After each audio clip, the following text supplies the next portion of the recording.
Ready to take your verdicts and jury selection to the next level? Jury consultant Harry Plotkin and trial lawyer Dan Kramer are your ticket to tipping the scales before trial begins. You're not just picking a jury, you're picking justice. Produced and powered by LawPods. All right, Harry, welcome back to another episode of Picking Justice. And for our audience, you're just going to get the two of us today. We've had some amazing guests so far this year, really learning a lot here, but we wanted to take some time to kind of talk about some real, life in the streets out there stuff today. Kind of how we're really setting things up. Harry, how you doing, man? I'm good. You could just think of this as one we have an empty chair, maybe, and if we screw up, we'll just blame the empty chair, right, for what we did wrong. Yeah, that empty chair defense is always may come in handy here today. Yeah, but always fun. I mean, always fun just for the two of us to chat about jury selection, because that's what this. I mean, for me, that's what this podcast is about, right? It's about lawyers and jury consultants who really know this stuff and are really interested in learning more about this stuff, just bouncing ideas off each other and talking about different approaches and for our audience is just can only benefit from learning from different things. Maybe there's some things you take and some things you disagree with, and that's fine. As a young jury consultant, I learned probably more in my first several years from what I saw people doing wrong than doing right.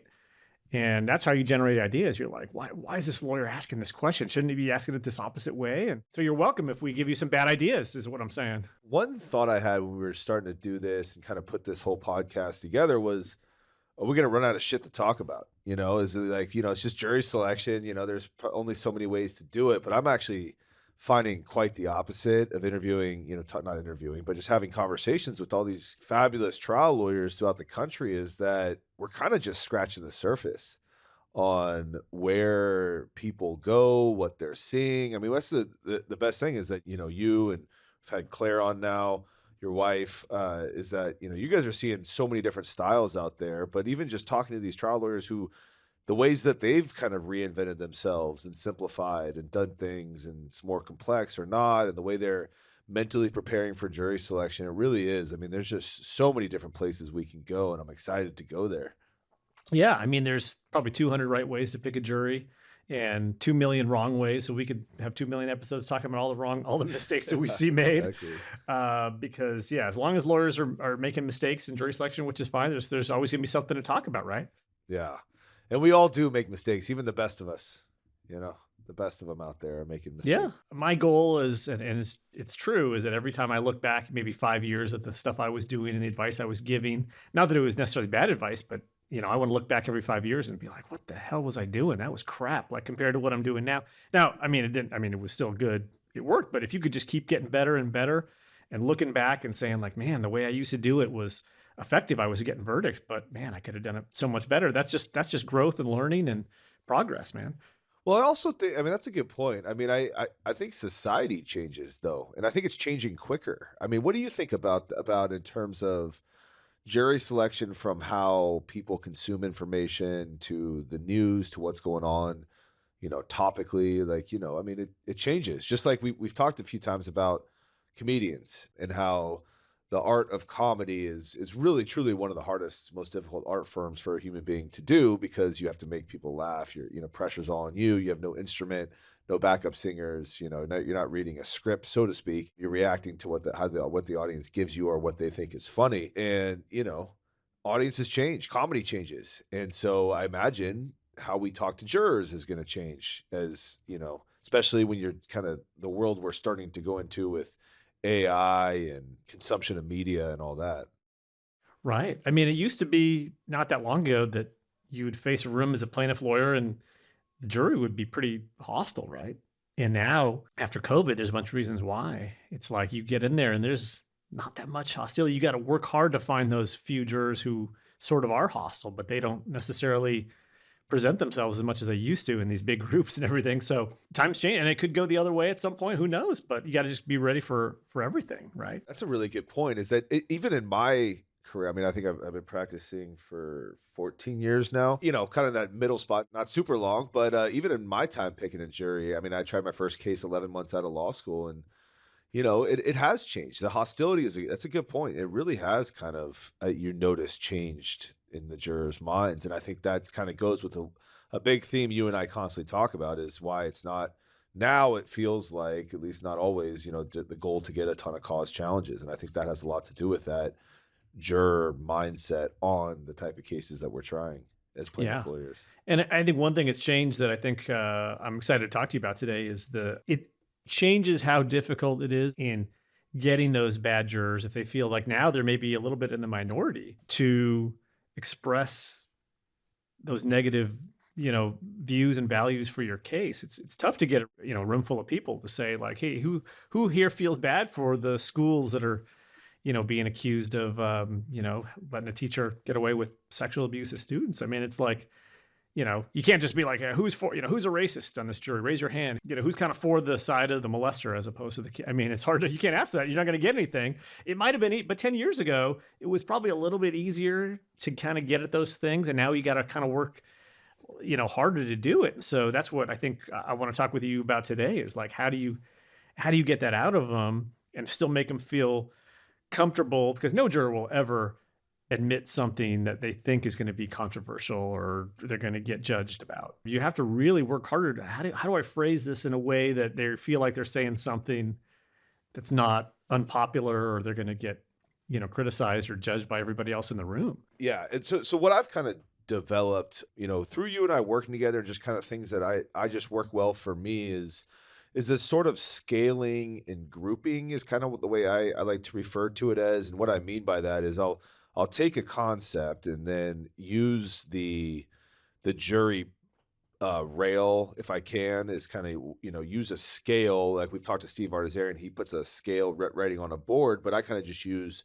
the courtroom as my scale, and I'll go, for example, to the left, and say it's just a standard car crash personal injury case, and I'll start walking over towards my left. Some folks think it's important to hold negligent drivers accountable when they cause someone's injuries, and a lawsuit is the only way to do that.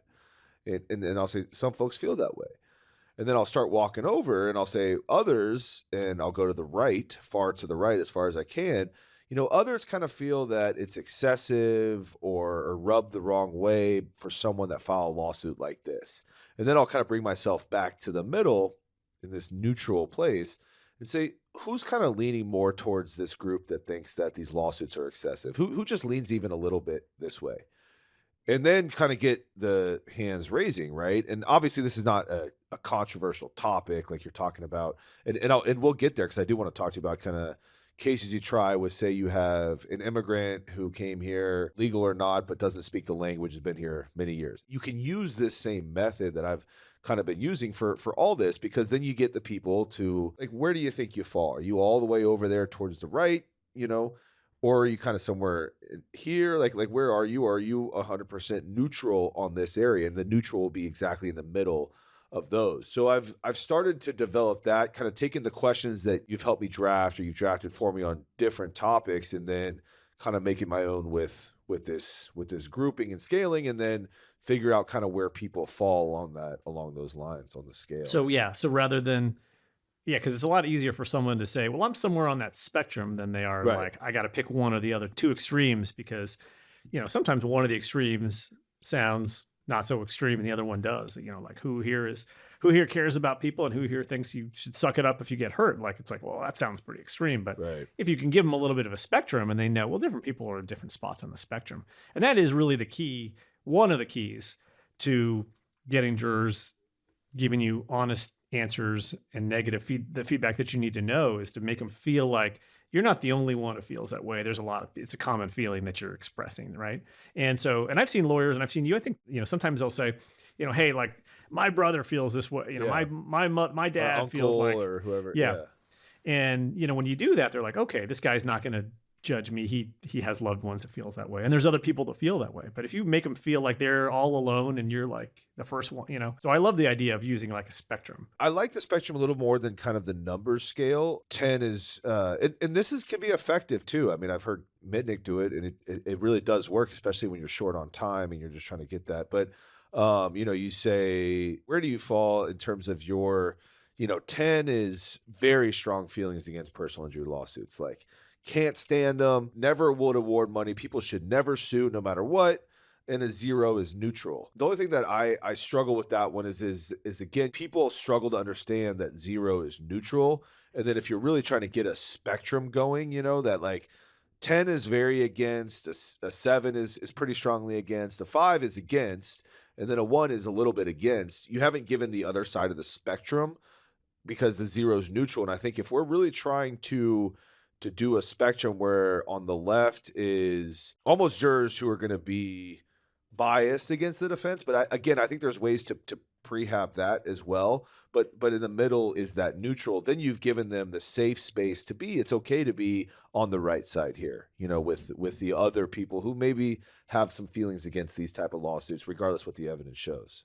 Right. And you never want to call it a bias or make it sound like a bias. Yeah. I mean, you get that information out, and then only later can you kind of talk about whether that might not make you the most impartial, but use just your word choice too, like using words like, convictions. What are your convictions about this? Or what are your values? Or some lawyers will say, is that your truth that, is that your own truth that you feel like these lawsuits are harmful? But you can't say like, is that your bias? Is that your prejudice? You can't pull those words out because you're just going to make them retreat and go, I don't have a bias. I can be totally fair.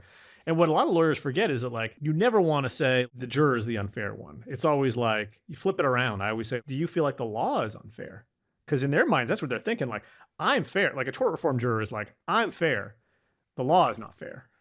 And so if you try to reverse that, you're not going to get anywhere because they're just going to say, I can be fair. I can be impartial. Because to them, they really are, they're not lying to you.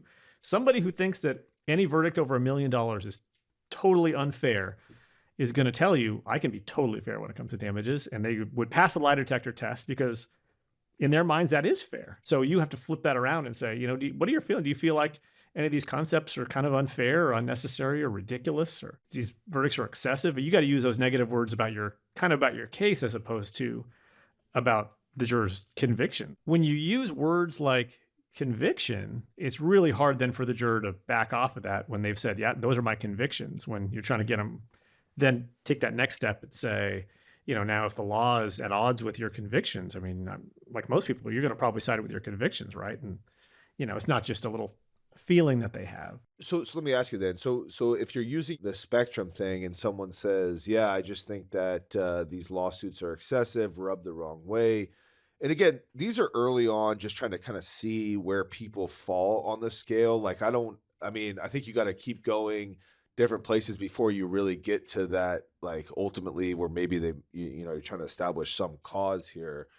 But at what point do you kind of start introducing this concept of convictions? Because that is a strong word, and I imagine that's going to bring up something in people. So I'm curious, like when you kind of introduce like that specific concept. Yeah, I mean, I think you just ask. I mean, if depending on what they've said, if they say, yeah, I do think that's kind of unfair that these lawsuits or whatever, and say what's gotten you there, and then they'll tell you a story. And it sounds like that's a conviction a pretty strong conviction you developed. And if they tell you, yeah, then you can go run with it. And most jurors will. I mean, I haven't heard too many jurors that kind of back off. Well, I wouldn't call it a conviction. It's just. I think it's got to be with those jurors who are just very and this is going to be a tone of voice and body language read. I think it's when.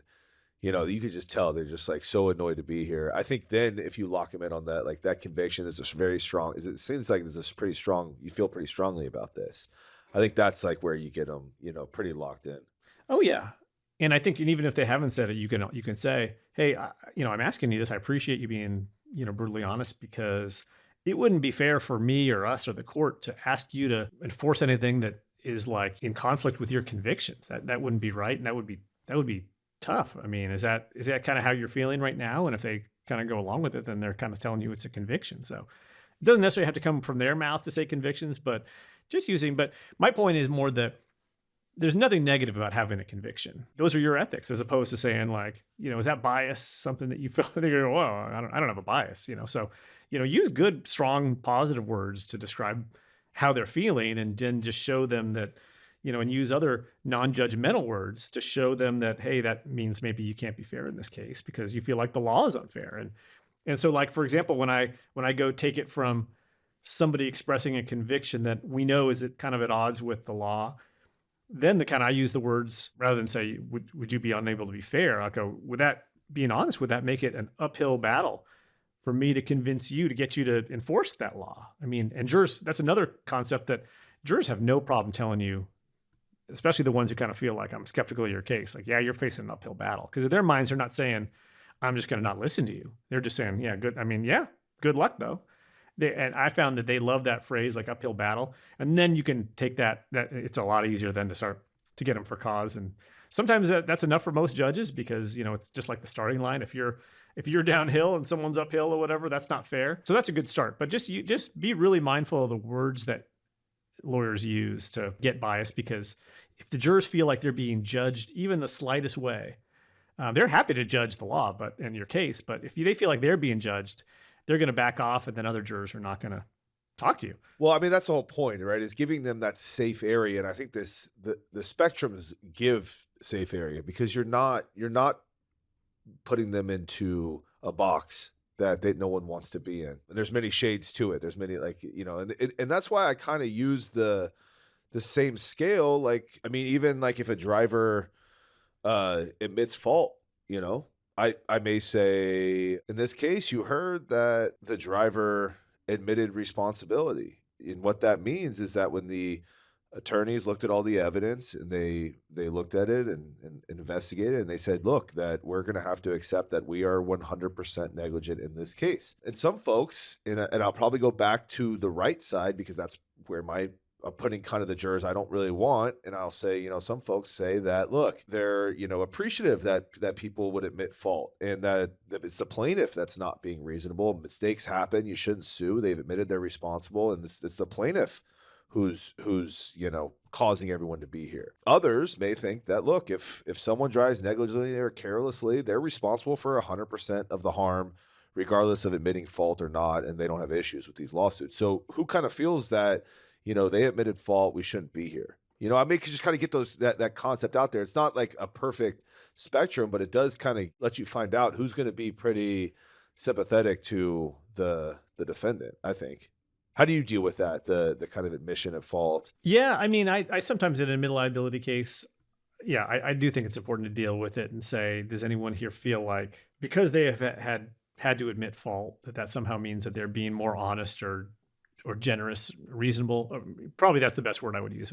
Do you feel like they're being more reasonable because one of the things you're going to hear is that how much they have to pay is completely disputed, but does anyone feel that way? So, I mean, and one of my goals there is to kind of push back at that notion and make them rethink it. But the other one is, yeah, we certainly want to know people who think, because jurors will have some crazy ideas about that. I mean, I've heard one say, I know how this works, and there's mediations. And if, some jurors will say, if they've admitted fault, that must mean that they're being reasonable. They must have made an offer. And some other jurors will be like, that must mean they didn't make an offer, whatever. So you never know what they're thinking, and you need to know what they're thinking in those cases. So yeah, but I would definitely ask, do you think that somehow they're more reasonable, and whose fault? Yeah. And then you get the juror that says, yeah, well, I think, look, if they admitted fault, then you do actually get, and I find this also, especially when I do a lot of focus groups on these type of cases, is that a lot of jurors will be like, yeah, that's fine, they admitted fault, but they're still negligent, they're still negligent and they're responsible for everything. It is kind of more rare where you get people that are like, oh, like it's all your fault we're here. But I think that's why you got to ask it. You just got to explore this whole concept. Oh, for sure. Yeah. So another thing too that, is really important and tough to do sometimes is like, I'm a big believer in asking one question to every one of your jurors, depending on whether you're asked of you're 12 at a time or 18 or even sometimes the whole room. It's harder when you have the whole room, but I've done it before. Question with like no motives. You're not manipulating anybody. You're just out there to assess them. Just no right or wrong answers. Just how do you feel about this topic? And my goal is to it has to be a question that really goes to gauging, are they going to be with our theming of the case? Or are they totally thinking along the lines of what a defendant is thinking? And the form that I do is I like the question to sound something like this. What are your thoughts? What are your feelings about whether blah, blah, blah? And that part is like what the case involves. Do you this or that? But it's not like a yes or no question. It's an open-ended question. The hard part though, it's really easy, for example, to say, what are your thoughts on, whether companies who make products have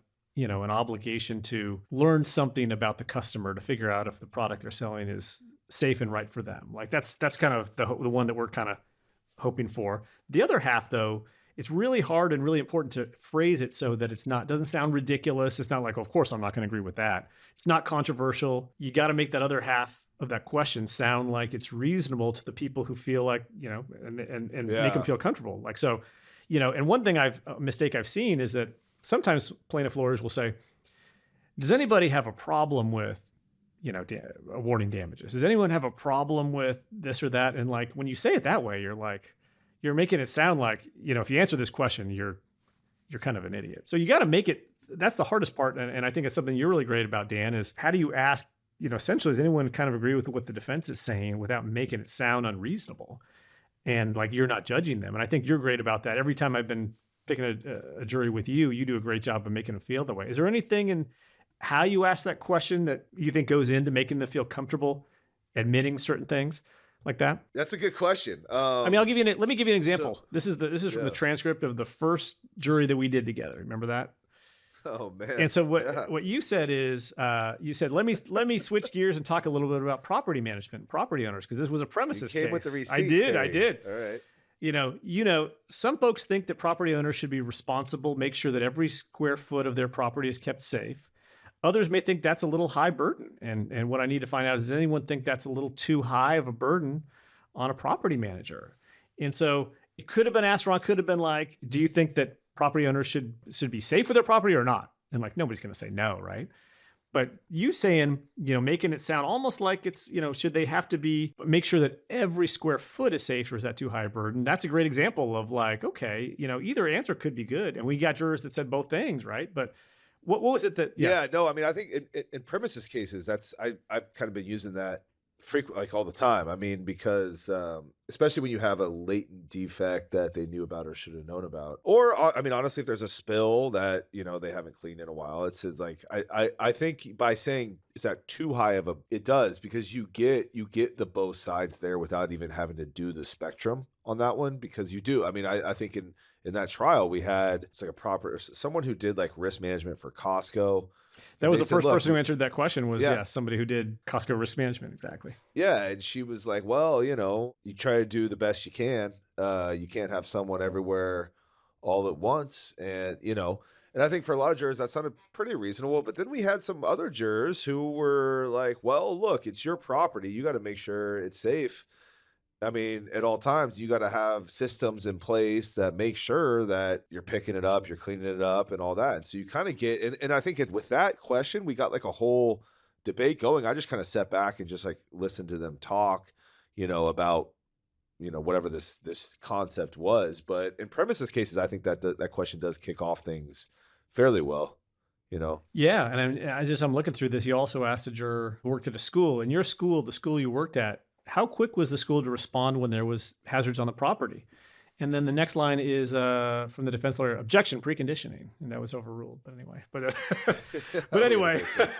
Harry, I do want to talk about how you deal with pre-existing conditions, or kind of the aggravation of pre-existing conditions, unusually susceptible plaintiff. You're dealing with eggshell, basically. Are you addressing that in jury selection? If that's a big part of the case, the person had prior neck surgeries, this incident caused aggravation of that. Now she's going to have 2 more. How are you dealing with that concept?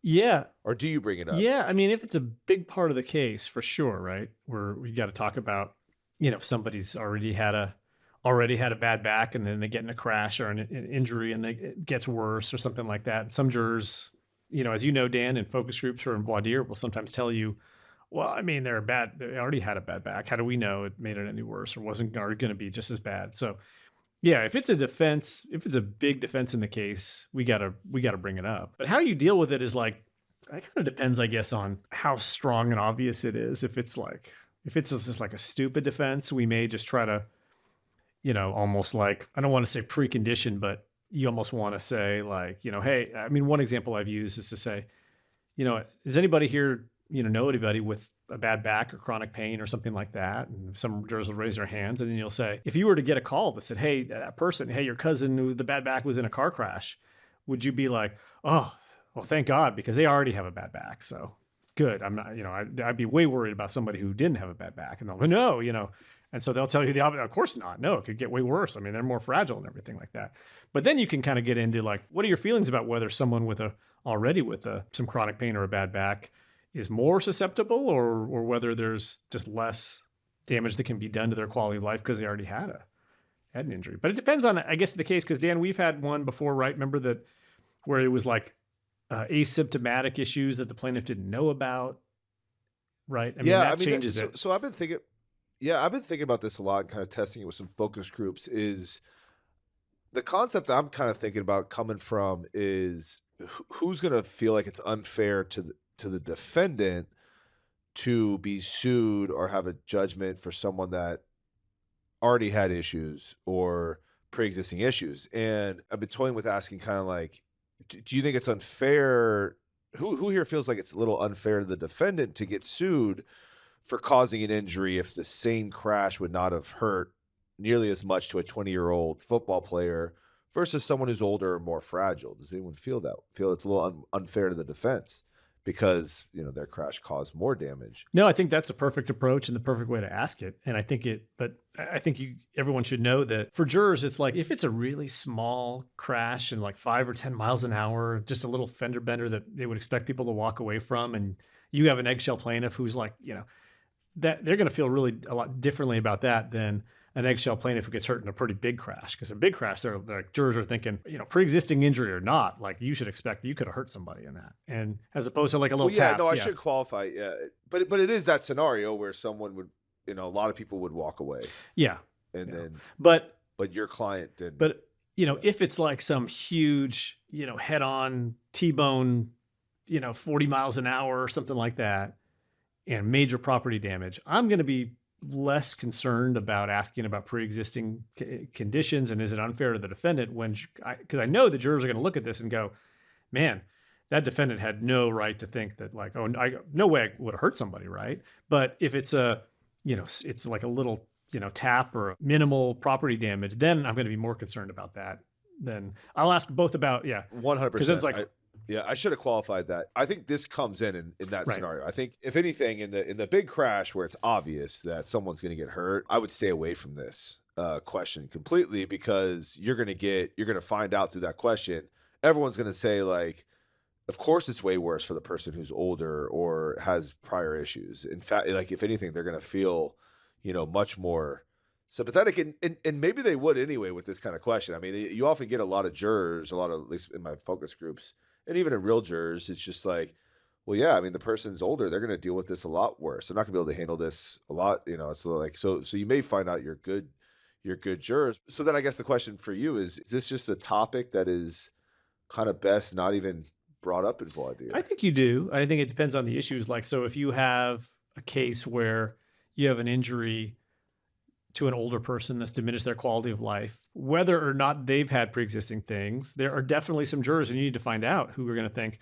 And I've written this question many times, like, jurors who are going to think, you know what? I mean, when you're talking about your late 70s or in your 80s, like you should have no expectation to have a good quality of life, because just your quality of life is probably going to diminish anyway. And then you have people who feel differently than that. But you definitely have to ask it, and you have to ask it in a reasonable way. I mean, you just have to make sure that you ask, like, is there anyone who thinks, because of what you've seen or what you've heard, that just unlikely for a person in their 80s to have a good quality of life? Because that's what we're suing over in this case.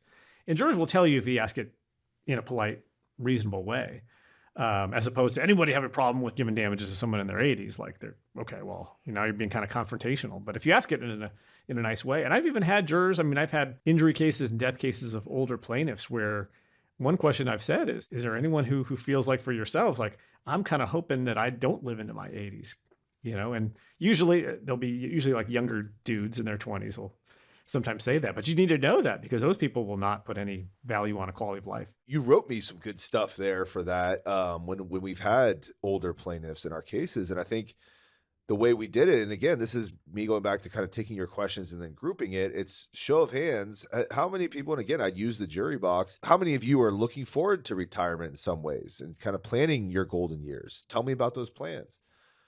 Now, and I'll walk to the other side, how many of you dreading what life will be like in your 70s or into your 80s? I mean, even in your 90s, and aren't expecting your quality of life to be that great based on kind of your life experiences. It's not really, And you get people, that I exciting. know, and you ask about Yeah. that, and you get people telling you like these amazing, like heartwarming stories. I remember one time we were talking about that, and we had this one juror who used to be a defense lawyer say, my mom is like, I think he said like something like, my mom is 91 and she just eloped last year. She's loving her life, Yeah. you know? I remember, And we kept that guy. He was a 4-person, and we got a great verdict in that case. So those great stories come out. But I think the key here is like, well, how do you get people to tell you that they sort of have these asshole cynical views without saying, who here is an asshole when it comes to, older people or caring about quality of life?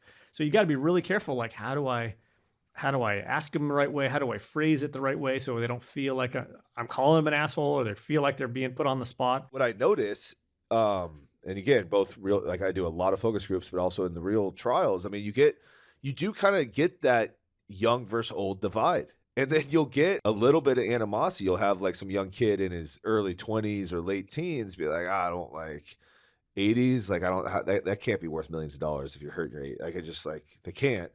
And then you'll get someone who's like 78 or 68, just retired, whatever.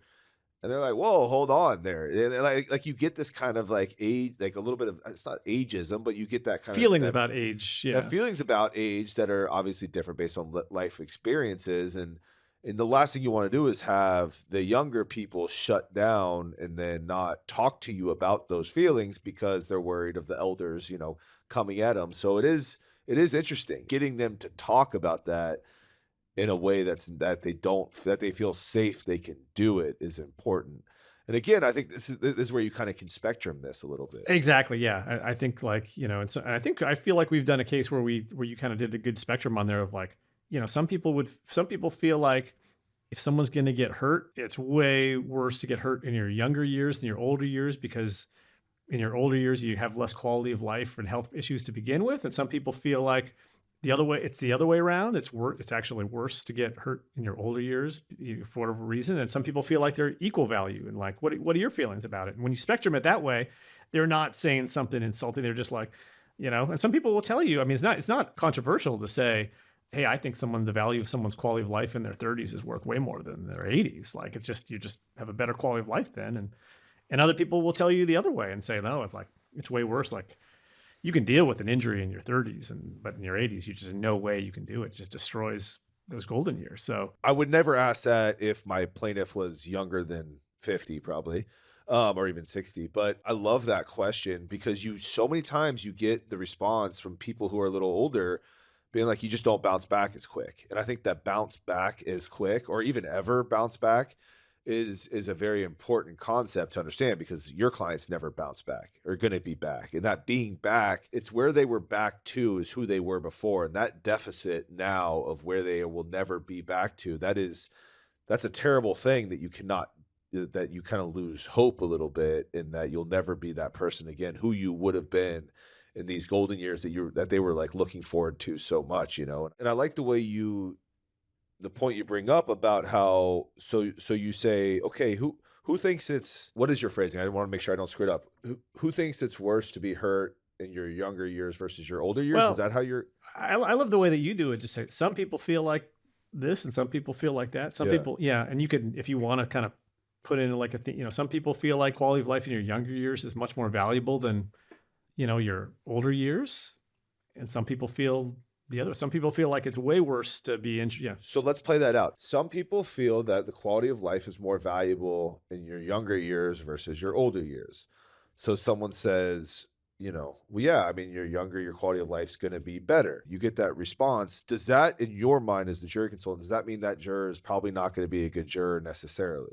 Not necessarily. I mean, because then I would go into, well, okay, I appreciate that, but and what are your feeling about how much value, not obviously in terms of dollars, but how much value someone's years in their 80s, because this plaintiff is in their 80s, like do you kind of feel a little bit like most people in their 80s just have very little quality of life? And so, yeah, I think that's the right way to approach it, because I think the mistake people make is that they say, well, so do you feel that life's not that valuable in your 80s? I think that's going to make someone defensive if you kind of frame it that way. You're not really, because then they're going to be like they're judging people who are older. No one wants to feel like they're being judgmental, even though they may just feel it's not worth as much. But I think like the way you say it, like, do you feel that the quality of life of someone in their 80s is just not is not worth as much as someone in their 20s? Say more about how you feel. Like tell me what's behind that. Why do you kind of feel that way?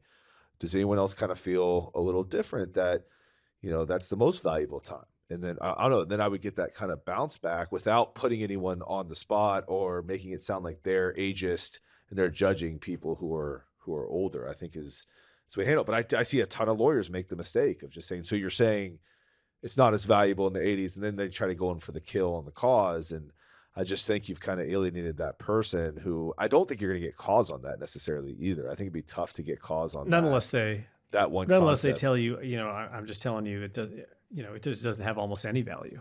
And then, I've just seen, like all of my grandparents have just been, a lot of judges, who are in their 80s are just have a horrible, wishing they passed away, and they're in a lot of pain and stuff. And you go, oh man, I'm sorry to hear that. And, and that's something that, having seen that, I can imagine that's something that's going to color your view of, assessing the value of somebody else in the 80s who may otherwise have been healthy. And, if they tell you that, then you can get them off for cause. But it's tough though. That's a tough cause question, I think, regardless. But I think it's like I really like when you're representing someone, in their retirement years to really frame it that way. And again, it's a good way to scale it. I agree. Kind of one more question. Am I facing an uphill battle trying to convince you that convince you that to put a large value on someone's quality of life in their 80s or their 70s or 80s? I think that's where you tie it back to, if you're going to ask for many millions of dollars for someone 70 plus due to what happened to them, either a wrongful death or a permanent you can't bounce back from injury, I think that's kind of where you tie it all together. Am I facing an uphill battle convincing you to put a large value on someone's quality of life in their 70s?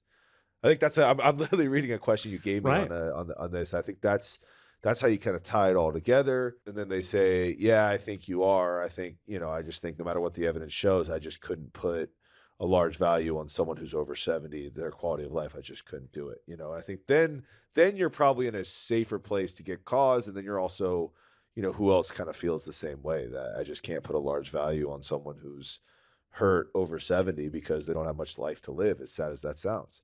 And you could even say that, this sounds pretty morbid, but I just need to know, does anyone feel that they don't have as many years left, so therefore they can't put a large value on it? Exactly, yeah.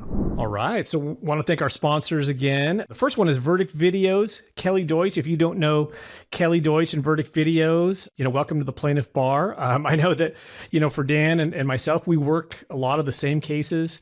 I know for my wife and I, we have focus grouped their videos in focus groups, and jurors have loved what they've seen of these things. I've seen the increase in value, and the settlement value of these cases is sometimes tens of millions of dollars more after the jurors watch their settlement doc videos or day in the life videos than before they watch the video. And day in the life videos, I don't know if you use them, Dan, but they're not just for trial. Settlement videos for mediation are an effective tool for trying to settle cases pre-lit too. I'm sure you use both of them. Yeah, I mean, the best thing about working with someone like Kelly is that you're not handed off to some, other person, or you're just dealing with projects. Like you will get Kelly's cell phone. She knows how to talk to clients, and I think that's one of the hardest things when someone's to be invited into their home. She'll talk to the client. She'll sit down with the client. She knows how to tell a story, and she's just such a wonderful person, like truly empathetic, compassionate. She really understands what a client's going through, and that shows through in her production. And she's wonderful. We love her. She's just she contributes to the community. I know through LATLC, the charity, and all that. She's just a great person. Very easy to work with. Great pricing, and really will add a lot of value to your cases. And I know what a lot of lawyers that I talk to love most about Kelly and Verdict Videos is they are always honest about whether they can help or not. I know there's cases where she has said, I don't think I can in this case, but I know that she's told me, our motto is video can hurt you as much as it can help you. And so I know she actually cares and is strategic about how she can help in these cases. Which is very true. I think in general, like everyone's like, oh, I need to have the best animation. I need to have this, that, and the other thing. sometimes less is more. And again, it's great. It's important to work with vendors who are going to be straight up with you and who are going to be honest, like Kelly, and not just want your money from the case. Like, she will be straight up, and those are the best vendors to work with. Another wonderful sponsor I'd like to thank is my dear friend, Melissa Baldwin from Baldwin Settlements. She is a structured settlement broker. She's fantastic. She's one of the first people I met when I became a plaintiff's lawyer, and has just given back, just great advice. She's another one of these people you can call and just, get some advice, and she'll really go out of the way to help you out. She supports CAOC, CALA, all the, AAJ. She's a huge sponsor of all these organizations. Her and her structure team work tirelessly with the attorneys and clients, and she really makes the hard fought result easy for the client. I mean, I had a very tough case from someone who was basically homeless, and she was able to make him understand he did not have any education to speak of, barely spoke English, but get him to understand how important it was to structure the money, because a lump sum and the many millions of dollars just would not have been good for him, given that, he had some issues with drugs and all that. She was able to speak to him at his level and get him a structure that really set him up for the rest of his life. And she was willing to work day and night, anytime, weekends, just to help get it done and get the best rates she can for the clients. So, and she also does not just structure. I used to think, I'd be like, look, when I was just starting out, my cases aren't big enough for you, Melissa. She's like, no. Like it's not just for the 7-8 figure settlements. It's really for all clients who just need some help to structure. And she can also structure fees, which is great if you want to put a little bit away for yourself and your family later on. So call Melissa Baldwin from Baldwin Settlements. Really great person, great friend. These two sponsors are just wonderful women that I really respect, and they run great businesses and good people. And lastly, we just again want to thank Law Pods for making this possible. These podcasts, their whole library of attorney podcasts, truly help, all of us get better. And I highly recommend you just listen to them. I put them on the car. I'm listening to all these trial lawyers throughout the country with all the experiences they have. And it's just such a great avenue, because we can't make it to courtrooms all the time, but we're hearing from the best. So thank you for Law Pods for providing that platform. Really tough, controversial blog here, Dan. I know like one of the toughest ones is like, representing somebody who, maybe moved from another country and doesn't speak English. Those are the ones that I get the most questions about. Like, I'm worried about they're going to be racist on the jury, but you can't ask them like, who's racist, who doesn't like, so, how have you approached that? I'm the least racist person there is. I am not racist. I'm the least racist person.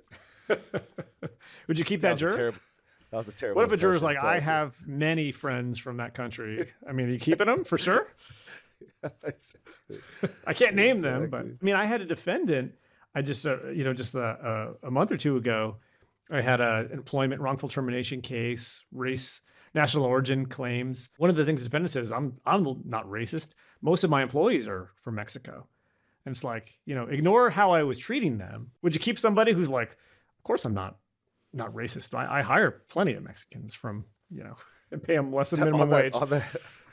On that note, I was trying to slip and fall one time. This is not how to do a jury selection, but I was trying to slip and fall one time. It was this Chinese restaurant owned by this couple who actually lived in China, but they ran the restaurant. We were trying to figure out what caused the spill, and it was like this string of water down a hallway leading to the bathroom. No one had any record of how it got there, but on circumstantial evidence, we were trying to prove that it was based on some busser's cart that dripped the liquid down, so the defendant created the dangerous condition, was our argument. But we were trying to get the names of all the staff to depose them, and they didn't keep any records. They didn't know. And I was like, so I was deposing the PMK of staffing. And I was like, so what are the names of the workers who were working that day? And they're like, Amigo. I was like, what was their last name? She said, Amigo. I was like, who? Amigo. I was like, what do you mean? And she's like, we call all the Mexicans that work for us, they're all named Amigo. We call them all Amigo. So we don't know their names. We call them all Amigo. And I was just like, wow, this is just like, wow. It's just incredible that, I just remember some jurors, like when we played that clip, it was just, they were just laughing. But going back to what you do, when you represent a client who is an immigrant, documented or not, doesn't speak English. We've had those cases together. We tried one in San Bernardino, which has a pretty significant, Mexican American Hispanic population in the jury pool. And what's interesting is that I think I addressed it. Our client did not speak English, had been here for like 30 years, was undocumented, but eventually got his papers and all that, married a American woman who was of Mexican descent, but he didn't speak any English. He'd been here 40 years or so. And I think I just directly said, I said, look, I want to be brutally honest with you. My client's been here for 30 years and he's going to testify. He speaks a little bit English. And he's going to try, but he's going to speak through and testify through an interpreter. He's not fluent in English at all. Does anyone have any feelings that if you, regardless of where you come from, if you move to the United States, you should learn the language? The people who raised their hand were of Mexican descent. Actually, it was like 3 women. One in particular had a very opinionated on it. She said, yeah, my dad came here and he's worked really hard to learn the language. And I don't understand how this guy could come here and not learn English. And that kind of bothers me, to be honest. When you're dealing with that, you shouldn't just label people based on who the jurors are, that they're going to be good for your client because they're of the same background or ethnicity or race or national origin of your client. In fact, I think we got her for cause on this.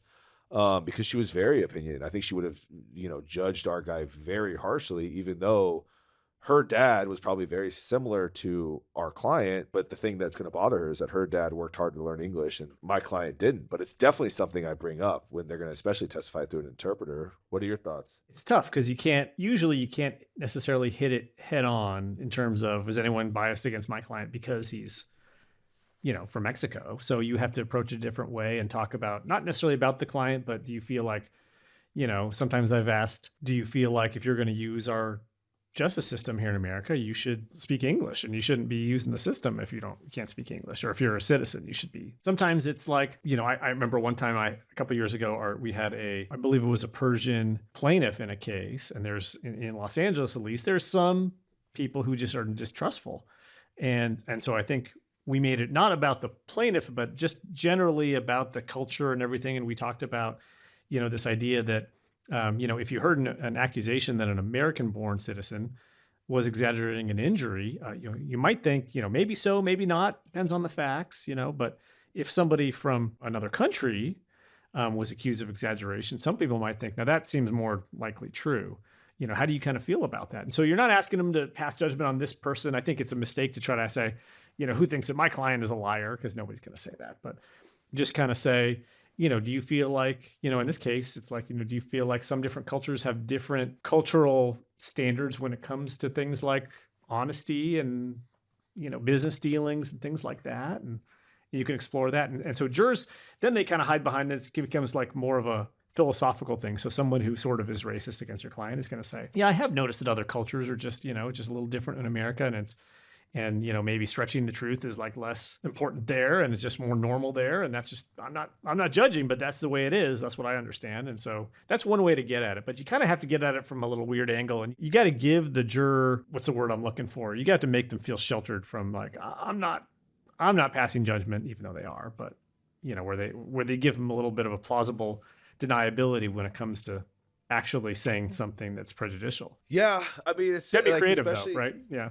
No, I mean especially if you're dealing with immigrants. I mean, there's bias against people from the Middle East and they file lawsuits. I mean, there's bias against Mexican immigrants, especially with everything in the news. I mean, it's sad, it is, but it is out there. And the default is like, look, like if anyone is feeling that anything they want to share, please, we can talk to the judge. It's really important. We know that we know these things about anyone, it's like, so everyone can have a fair shake. But to make them feel comfortable, you have to ask it in these different ways. Like another one is like, does anyone here feel like the value of $1 or $1 million is? Do you feel like, for example, $1 million may be a lot to an American-born citizen, but to somebody who's immigrated from another country, like a poor country, is that worth way more to them, to you, or is it kind of the same, or is it the same to everybody? And so, and some of the people who probably will give you less money, that's kind of a springboard to then asking them if they say, yeah, I think that's worth, God, $1 million to someone from Mexico. That's just like an insane amount of money for them. And say, okay, so do you feel like it would be, fair? Should your damages decision be based on how much money it is to that person? And then you get into, do you think a poor person's value of their quality of life should be a little bit less? I mean, because, if Steve Jobs or if I'm blanking on Jeff Bezos gets an injury with chronic back pain and you're like, here's $1 million. He's like, $1 million is nothing. Does that mean that his value of his pain and suffering is more? I found that some jurors, and these are usually the ones you don't want, are going to say, yeah, frankly it is. And some people will get offended by it. And those are the people you want. Especially when you're talking about, somebody who's an immigrant, if that's who you're representing. Well, I think, let's go there, because I think that's super important, is that it really comes down to how much will the money impact someone's life, and therefore does the amount of money someone's used to having, is that the true value of what happened to them, or is pain, and pain is equal for everyone? And it's a hard concept, but I think it's a super important concept, because I can imagine most of our listeners are not representing billionaires or hundreds of millionaires or even millionaires, right? I mean, we're just not. I mean, so we're representing the everyday blue collar folks out there who, or even not, or just people who just at your average, income person, middle class, socioeconomic, wherever it is. But it's just like, is their pain not worth as much? And I think it's definitely a concept you gotta do it. And you just say, like, you believe that someone's quality of life is tied to how much they make. I mean, I think you've given me that question. See, that's better. Yeah, that's better, because when, like, you would never lead with that question of is a poor person's quality of life worse? Because now you're asking them to say something that I think for a lot of jurors, like, that sounds like a insensitive, controversial thing to say. But you can lead them there, and as long as that first step is like, hey, should somebody's compensation and their value of their quality of life sort of be tied to their income or what the kind of money that they're used to? And some jurors will tell you, they feel comfortable saying, yeah. Well, they do in focus groups. I mean, every focus group I watch, that concept, I mean, when I watch the deliberations, because we have cameras in our conference room to listen to them, it always comes up. It's like, oh, this guy, he's probably making, $75,000 a year. If I say, let's give him 25 million, they want to always tie it to income, like, oh, that's going to, like, they would never make that. So let's give them, 4 million. And I hear some bad jurors in focus groups say things, I'm sure you hear this too. They say things like, one juror's like $10 million. And other juror will say, are you kidding? They'd never make that much money in their whole life, as if that's relevant. And under the law, remember, it's not relevant. So you can use that for cause later when you say that. The point is you gotta first get them comfortable with a concept that's not a controversial thing. Well, yeah. So maybe, let's explore it. So maybe you do it. So you talk about, look, folks, you've already introduced the concept of money, millions of dollars, a large amount for loss of quality of life. And your job is to appraise that. What I just want to explore a little bit with you folks is kind of, when you're going to sit back and you think about this, and you're going to appraise the loss of quality of life, do you think that it should be tied to how much someone makes or their income? What do you think about that? Especially if you've waived economic damages. Yes. And you're not even going to hear, because it's, but who feels like I would need to know to make these decisions how much money this person made? Yeah, no, that's the best first step, because there are some people who will tell you that. And then from there you can go on and lead them down that path and take them one step at a time. But you can't expect jurors to make this huge leap into saying something that sounds unreasonable from the very beginning. You can lead them slowly with small steps. But just that first step tells you a lot. So then, like, you'll get a response, from, like, I think, like, it should be tied to how much it's worth. And then I think you could bring up the billionaire concept. Like, what if, if Jeff Bezos, is it Bezos or Bezos? I don't know. What's the right way to say he's our sponsor. We should get it right? But oh no, he's not our sponsor. Yes. Yeah, he's going to be calling in soon.